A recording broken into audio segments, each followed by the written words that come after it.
Now it's really serious because she's falling apart. Our community had a hard time with those two things. And when I would hear people say, why is her husband there? Why is he there? It's a sad day when we're questioning why a black man would stand with his black woman. So when you hear black women saying we're the most undervalued, disrespected, underserved, mistreated, violated, exploited, we get all of that.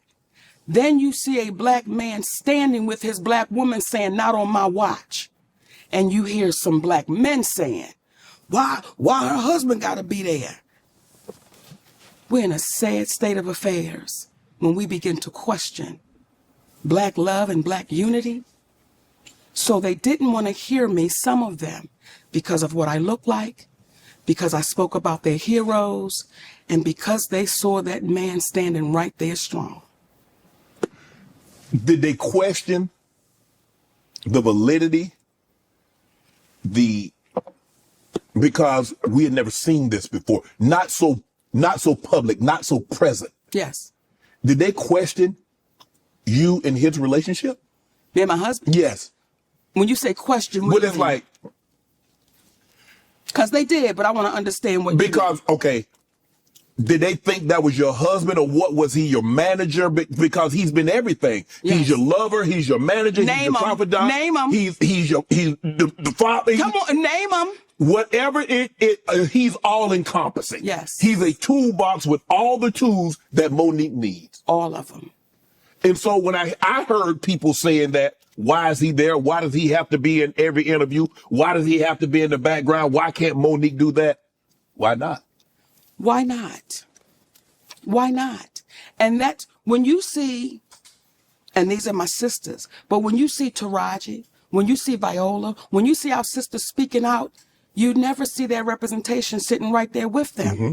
You never see them saying, listen, we got to fight together. Right. My husband is also my manager, which is my representation. Right. But again, we've been so beat down that some of us have a problem with this black man saying, I'm standing right here strong, right, and I will not flinch and I will not budge. What a sad state of affairs we are now in, where you have people that look like you and I, mm-hmm, that would question why this man is standing there.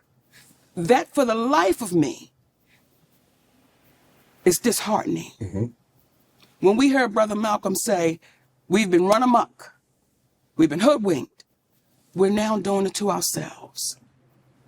We're now doing it to ourselves. So when you said, Monique, it was different because we had never seen that before, you said their names. Mm-hmm. Let me say this, I'm not the first one. Right. I'm not the first one, but we get washed away in history so easily that we start thinking, oh, this is the first one. This is the first one. Her name is Claudette Colvin. And she's not the first one, but she was before Rosa Parks. Mm-hmm. But because Claudette Colvin did not fit the picture that they thought she should look like, she was dark skinned and she had coarse hair. And because the organization, I believe it was the NAACP, mm-hmm, did not think she would be accepted by the white people, mm-hmm, they had to get somebody that they said the white people could accept. We keep repeating the same thing because what I said is no different than what anyone else is saying. Not at all. Right. It was the messenger. And it was the way that I'm not putting my head down. I'm not shedding one tear. I'm not going to say, I don't want to say their name because I might get in trouble. I'm going to say all of it. Right. Because when you really think about that little girl coming behind you, what I don't ever want that baby to see is me broken. I don't want her to see me falling apart. And I understand it. I understand how it can happen, Shannon, when you may not have a foundation at home, right, when you may not have that man at home or that woman at home, whomever, that support person saying you're not crazy. Right. I got you. Come on. We're going to go through this. We're going to get through this. So for us, if we start taking things for what they are and get out of our emotions, we would be so far along. Do you believe punishment? Punishment is not only meant for the perpetrator, but it's also to deter others from said acts. You see it. Do you believe the punishment that was bestowed upon Monique was not only to punish you, saw it, but to deter others from saying what you said? Well, Shannon, see here, and I'm going to answer that. But sometimes we act like we don't know our history. See, back in the day when they had us in chains, they would beat one real good. Right. But in front of the others. In front of the others, and they let everybody know what you don't want is that type of ass whooping. Right. So what they said was, we're going to beat Monique really good. We're going to sit her down. And I made it public. Financially, my family took a hit, Shannon. And when I tell you we took a hit, right, we took a hit. So when you see our sister go through that, you see her go through, and we act like our eyes didn't see what it saw when we watched that promotion happen with The Color Purple. Right. We wanted to act like we didn't see how Oprah Winfrey treated Taraji. In my humble opinion, when you saw her walk up, you saw that there was tension. You saw that there was something happening. Right. And then when you see Taraji write her a love letter, it's like, listen, we got to stand tall and stand strong on what we know. We know you were mistreated. We know it wasn't right. We know it was unfair. And then you turn around and say, oh, but Lady O handled it. I have a problem with that. I have a problem with that because that allows Lady O to keep on doing what she's doing. And we're in a position of, I don't want to say nothing because we saw how Monique got whooped. Now, again, that's just my humble opinion. But I don't know I don't know how else to frame that. It's like, listen, you better fix that because you saw what they did to her. You saw how they treated her. Is it a situation, do you believe it's a situation that Oprah might have faced something similar that maybe wasn't as public as you? And she's looking at it, well, if I faced that, went through it and came out on the other side and look at me, it should be okay. Because sometimes we get that with parents. You know, I struggle. You say my kids should have to struggle sometimes also. Do you think that might be something going on with her? Or you just like, there's a disconnect? There's a disconnect. Okay. There's a disconnect, and there's been a disconnect for years. There's a disconnect. And I think what happens is we place people on these pedestals and we say, oh, no, you can't do no wrong. We don't even want to hear it. Right. And when you hear cats say, you know what they do? They don't say anything and they act like it didn't happen. I'm going to keep talking until you take accountability. Right. Until you say, Uncle, I've done this. That's why it was so important. From Oprah Winfrey to Tyler Perry, Lee Daniels. Now, Lee Daniels was the only one I had to deal with. Did you see Lee Daniels apologize? He walked out on that stage. Not only did he apologize on stage, that man apologized to our children. That man apologized to our children and said, I need to apologize for what I put y'all through. He's the only one I had to deal with. However, it became a problem with Oprah Winfrey and Tyler Perry that I wouldn't do something and work for free. Now, when you say, well, maybe Oprah feels like she came through it, why can't you? Right. Well, there's a story with Oprah Winfrey when she was on the show, People Are Talking. Richard Sher was making $55,000. She was making $22,000. These are her words. It was her co-host. She said, I had to leave because they wasn't paying me fairly. Now you say a black woman who did nothing wrong, and you're in the midst of this situation because she called me, Tyler Perry called me, Lionsgate called. When you were on the phone with my husband, you said, I agree with Monique. I agree with the position she's taking. But when it came time to say it out loud, Oprah Winfrey went totally silent. Now, to Tyler Perry's credit, Tyler Perry called us up, right? And he said, I can see the pain in you and I can hear it. And I want to let you know that I would never do nothing to hurt you. But the conversation kept going on. Only for Tyler Perry to admit he did start a rumor that I was difficult to work with. He lied. Only for Tyler Perry to admit I was wrong. And when my movie Boo come out, I'm going to say that, right? Now, here's where, when you did that interview with Kat, I could respect how you do it. Because Kat said, you let them people lie in your face. And your response was, Kat, I don't know if they're lying or not. right. Because I can only take them at their word. At their word. Right? Yes. Well, we sent you the audio of Tyler Perry. I don't want you to take me at my word. I want you to hear his words. And what did you hear that man saying? What did you hear that man saying? He said it. What did he say? Is Monique, you know you're not supposed to be recording people. No. Let me back up. Okay. Everything we did was legal. And here's where a black woman really gets the kick in the ass. Had I not recorded Tyler Perry, then it would have been my word against his. And then on top of that, it would have been, he's so powerful, we can't even pay no attention to that. Right. Well, now I have him on audio, which is legal to do where we live. Right. Okay? We have him on audio. And do you know what some people then said? Why would you record him? Just like you sat there and said, you know it's illegal to, but did you hear what the man said? I violated you. Yeah. I mistreated you. Yeah. Do you know, Shannon, that's cost my family tens of millions of dollars? Yeah. Over a lie and a rumor?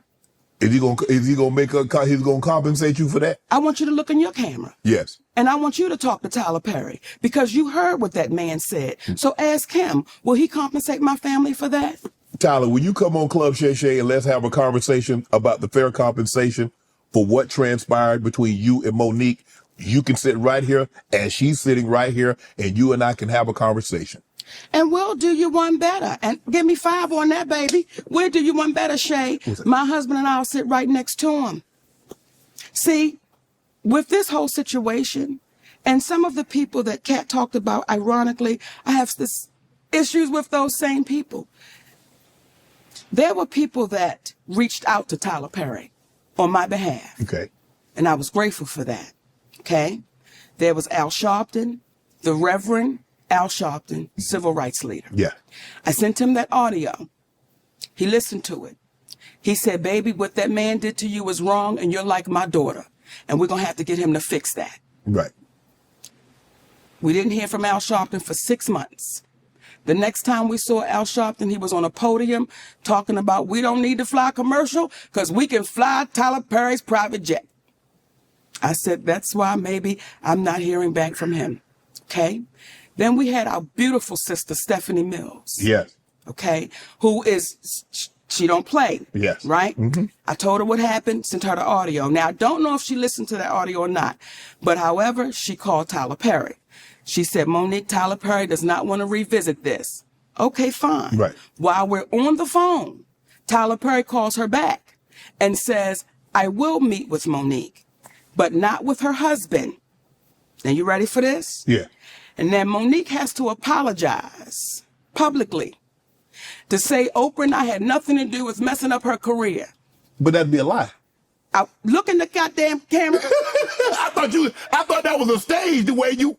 Look in the camera. Yes. Because you heard it. Yes. Right? Yes. So when you hear what this man is saying, so I said, Stephanie, tell Tyler Perry, never will I meet with him without my husband. And I owe no apology, so I'm not going to give one. That goes away. Kevin Hart. Now, you know when Cat Williams said gatekeepers? Yes. Kevin Hart, I do his podcast. Yes. And I want y'all to re-listen to the podcast so you can hear it for yourself. When he first comes on, he says, you're like my mother, you're like my aunt, you're like my sister. Okay? Then we do the podcast. We speak about the Tyler Perry situation. Oprah Winfrey, he said, I don't really know Oprah, but I'm going to reach out to Tyler. I appreciate that. Kevin kept his word. He reached out to Tyler Perry. Kevin Hart called me back about maybe a week or so later. He said, Mo, I talked to Tyler. He said he don't want to revisit it. He said, but I tell you what, let's move past that, Mo. Let's just move past that and let's just do great things. So whatever That's what Kevin said. I want you to hear me, Kevin Hart. Let's move past that, Mo. Let's do some great things together. Don't even worry about it. Whatever y'all want to do, I will partner with you. I'll executive produce with you. You just let me know what you want to do. Now, let me say that before we go any further, because I want to make sure I give Kevin Hart his proper credit. When my family was up against the wall, Kevin Hart wrote us a check and said, here you go. We're forever grateful for that. When we were able to give it back, we said, brother, we appreciate you with some interest on top, because I don't ever want nobody to think Feel like they me and my gave up. husband. So I want to make sure I put that out there. That brother really helped us out when we needed to be helped out. Then when he came back with, I got you, I didn't ask Kevin Hart to do anything. He said, I'll executive produce, I'll partner with you. I said, good shit, Kevin, because we're in a deal with Endemol, and we're trying to get our talk show back. Mo, whatever it is, I got you. Now, Kevin Hart is one of the biggest entertainers right now in the world, Correct. right? And was then.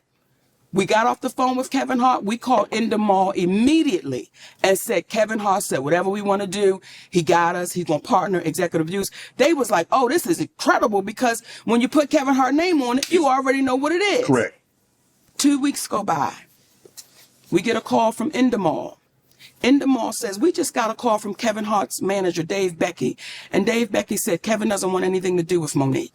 So whatever she told y'all, he doesn't want to do anything with her, nothing. You know, he doesn't want any kind of relationship with Monique. So what changed between the 2 weeks and plus he gave you a check, you gave the money back, then said he would partner with you, executive produce, whatever you need, Mo, hey, we got you. So what transpired, or what do you think transpired between then, that 2 week period? Well, soon as we got off the phone and they told us what Kevin's manager, David Becky, said, I called Kevin Hart immediately. I said, hey, baby, we just got off the phone with Endemol, and they said Dave Becky called them up and said, you don't want anything to do with me. He said, Mo, that's a miscommunication. I can tell you right now. I said, wait a minute. Are you okay, though, with this white man calling them up? Getting in between our relationship after something you said. He said, Mo, that's a miscommunication, and we're going to talk Tuesday. Don't worry about it. I'm telling you right now, it's a miscommunication. That was 2 years ago. If you talk to him, I talk to him. I've never talked back to Kevin Hart again. So that's what we're faced with. When you allow somebody to come in between a relationship with a woman that you said, I'm like your mother. You said I'm like these things. I didn't ask you for that. So everything that baby was saying sitting here, everything he was saying was on the up and up. Because when you hear people say, get the anger out your heart. Oh, man, no one's saying he's lying. No one ever said I was lying. It's so easy to discount and devalue because of what we look like. Right. However, when it comes to Tyler Perry, I will not allow you to discount or devalue, because that is your voice on that audio. Mm-hmm. Remember on Good Times, mm-hmm, when Penny's mother was whooping up on her, and she had recorded it? Mm-hmm. That's you on tape.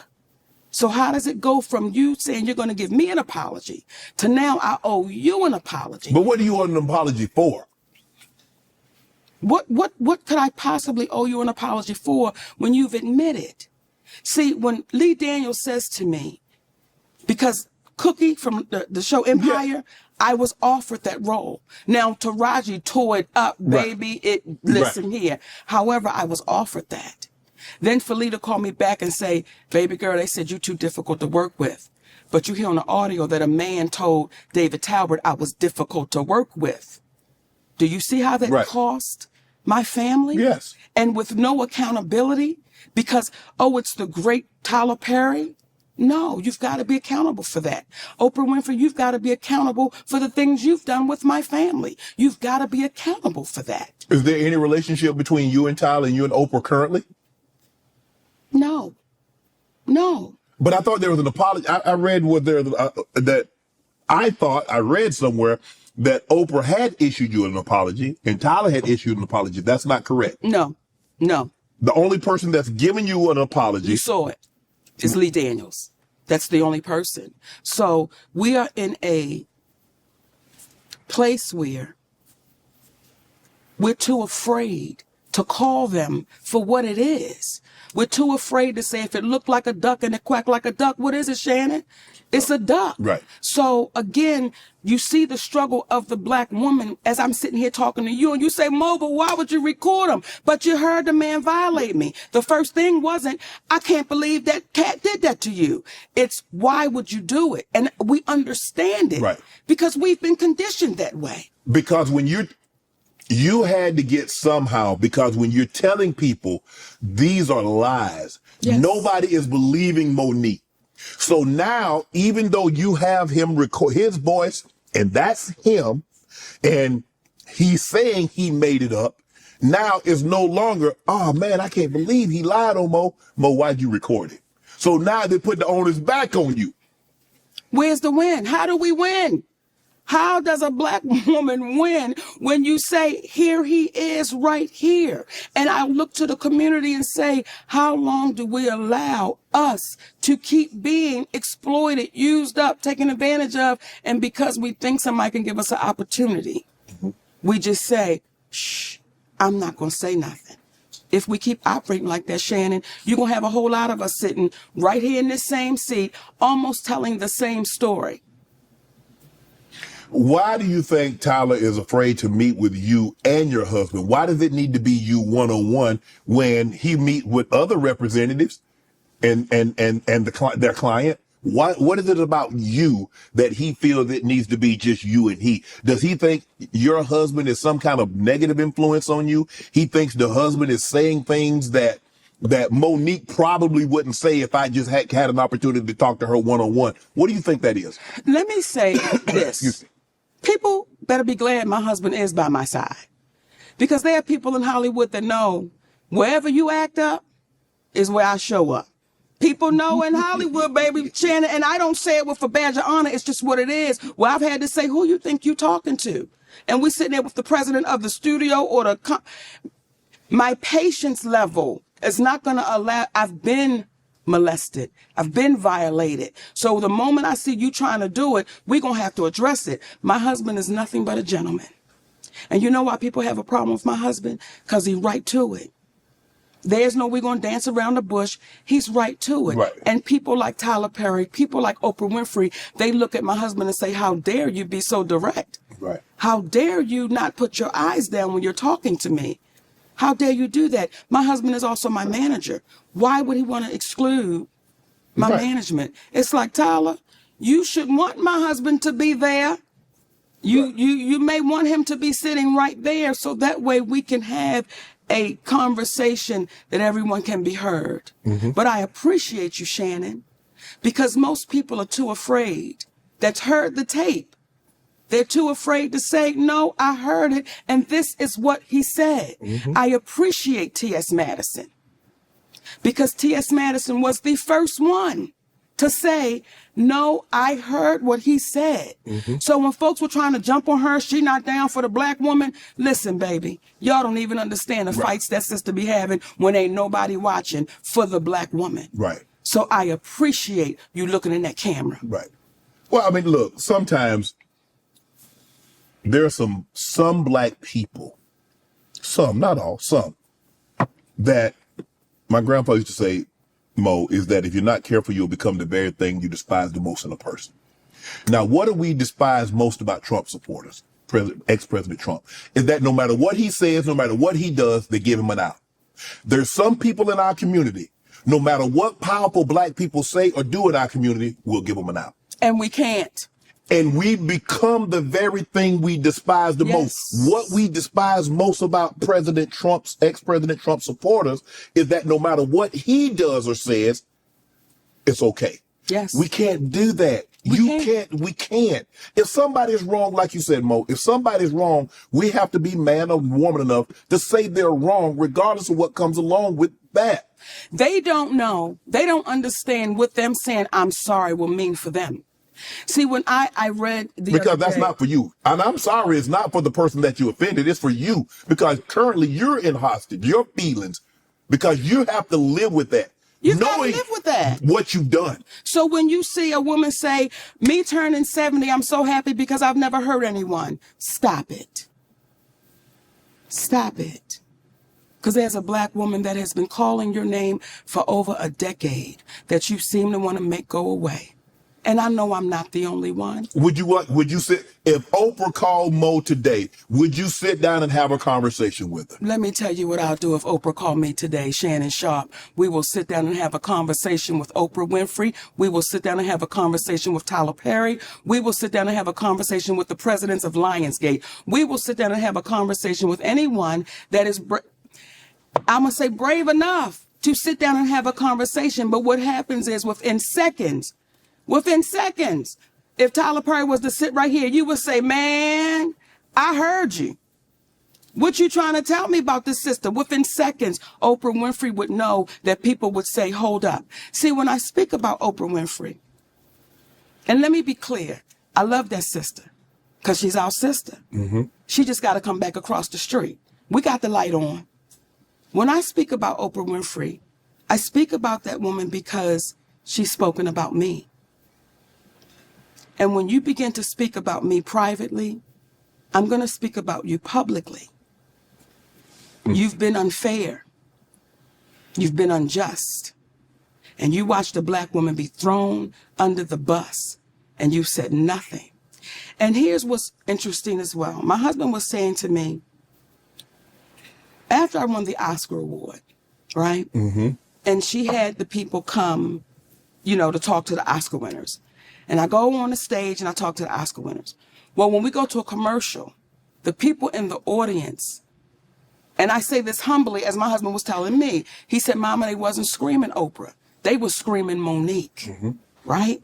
So much so, I had to say, y'all gonna shut that shit up now. We get ready to go back on the air. We having fun, right? He said, but I watched Oprah. He said, and I watched her almost turn in her seat like they screaming her name. Now, some people will say, oh, Monique, you're reaching. Well, let me tell you what then happens. The movie The Butler, that movie was offered to me. Lee Daniels came out and said, I did offer Monique the Butler. But as he said to me, he said, Mo, at the time I didn't have no power and I didn't have no money. So when Oprah said she wanted it, so who played the lead role in The Butler? Oprah Winfrey. Lee Daniels was getting ready to do a biopic on Richard Pryor, and he offered me the grandmother. Who then calls Lee Daniels and says, I want to be the grandmother. So as you're looking at me, it's the same way I'm looking at that sister. And I'm saying, why don't we sit down and have a conversation? Because the way things could look, it may not be that way, but just the way things look, Oprah. Just the way you would have my family on your show, Oprah. One might say, Mo, well, I mean, if the role, if they're looking for a black, Big, go ahead and say it. Shannon, it's so careful with his words. He want to say fat black woman. If the role looking for a fat black woman, Mo, but he was like, you know. But I want to keep my podcast, Mo. Y'all ain't finna cancel me. This is why we love you, Uncle Shayshay, because we want you to say it, a fat black woman. Now, me and Oprah fit the damn description, Shay. Fat black. Don't we fit it? You do. But I'll be right back in the million. I'll be your neighbor up there where you live at. Listen here. So, are you lying? No. Now, I'm not going to have your big ass sitting here in the Hall of Fame and you scared to say shit. Okay. And I want to excuse myself for any of the babies that might be watching this, because I wasn't going to say no spicy things. But Shayshay get me wrong now. Come on, Shay. One might say, or people might say, well, Mo, I mean, the role calls for a heavyset black woman. You, Oprah, y'all fit the roles. Yes. How do we know that she wasn't offered the role as long and people think that she's better, more qualified than you? It don't work like that, Shannon. You can't offer me. Once you say, I want you. Right. That's what it is.